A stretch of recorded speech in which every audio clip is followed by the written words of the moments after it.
Vote লুট করতে পারে, তারপরে দেখবো তৃণমূল কংগ্রেস কটা সিট জিততে পারে আর আইএসএফ কটা সিট জিতে দেখিয়ে দেবে।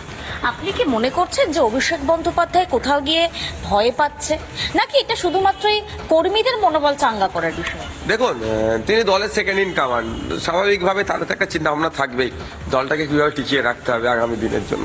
সেই জায়গা থেকে তার কর্মীদের মনোবলকে চাঙ্গা করার জন্য কথা বলছে। তবে তার কর্মীরাও বুঝতে পেরে গেছে ভয় না, তাহলে এটা একদমই ভয় নয়। দেখুন, ভয় খাচ্ছে কি খাচ্ছে না তার বলতে পারবো না আমি তিনি কোন জায়গা থেকে।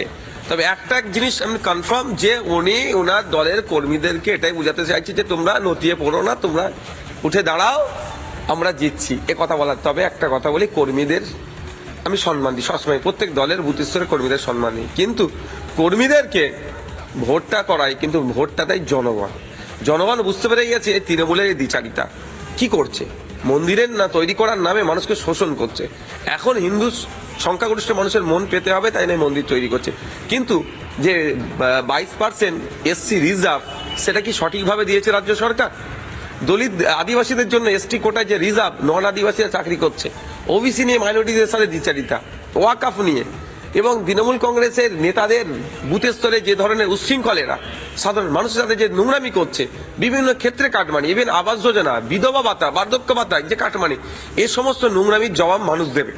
যতই অভিষেক বাবু বলুক না কেন, মমতা ব্যানার্জি বলুক না কেন, দেখবেন 2026 সালে তৃণমূল কংগ্রেস পরাস্ত হচ্ছে এবং আমরা এগিয়ে যাচ্ছি। এমনটা হবে না তো নওশাদ বাবু?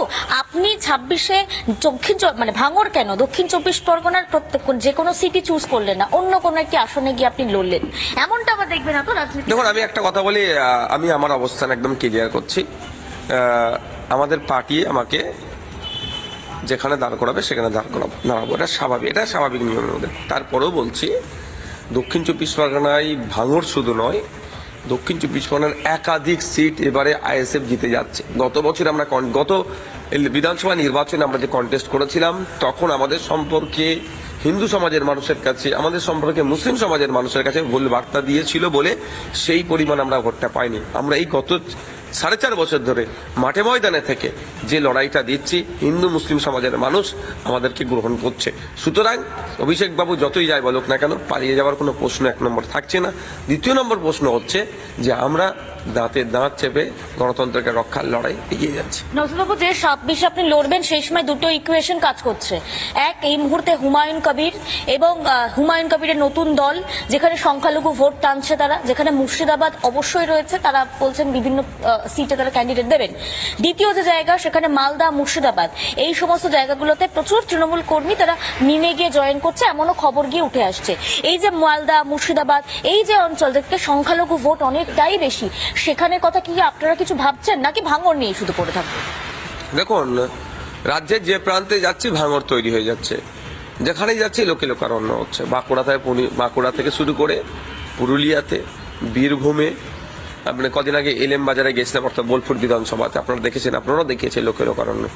যেখানে রাজ্যের যে প্রান্তে যাচ্ছি লোকারণ্য হচ্ছে, আসছে লোক, আমরা সেগুলো সংগঠক হিসাবে তাদেরকে ট্রান্সফার করতে চাইছি।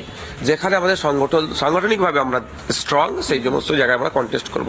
সেটা মালদাতেও সিট আছে, মুর্শিদাবাদেও আছে, ইটাহারে আছে, অর্থাৎ দিনাজপুরে আছে, আপনার কোচবিহারে আছে, আলিপুরদুয়ারও আমরা প্রার্থী দেওয়ার জন্য মনস্থির করেছি।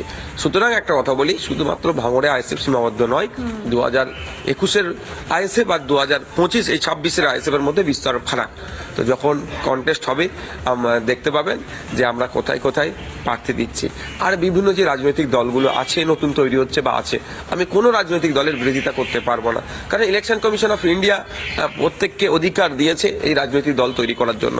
ইলেকশন কমিশন অফ ইন্ডিয়ার ওয়েবসাইটে গেলে দেখা যাবে 2200 থেকে 2500 রাজনৈতিক রেজিস্টার্ড পলিটিক্যাল পার্টি আমাদের ভারতবর্ষে আছে। এটা আমাদের গর্বের বিষয় যে সারা পৃথিবীতে যত রাজনৈতিক দল আছে একদিকে রাখতে হবে, আর আমার দেশের রাজনৈতিক দলগুলো আলাদা দিলে আমরা বেশি। এটা আমাদের গর্বের বিষয়, আমাদের এটা ডেমোক্রেসির একটা বড় উদাহরণ পৃথিবীর কাছে আমরা দেখাতে পারবো। সুতরাং নতুন দল তৈরি হয়েছে বা কোনো দলের জয়েন হচ্ছে, তা নিয়ে আমি তাদেরকে কোনোভাবে খিল্লি করতে পারবো না। খিল্লি করা মানে আমার মনে হয় গণতন্ত্রের পরিপন্থী, মানুষের যে বাক স্বাধীনতা, ভোটদানের যে স্বাধীনতা, তার পরিপন্থী হবে। নওশাদা, একটা প্রশ্ন নওশাদ বাবু, একদম না করলেই নয়।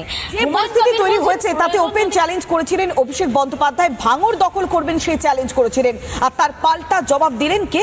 নওশাদ সিদ্দিকী।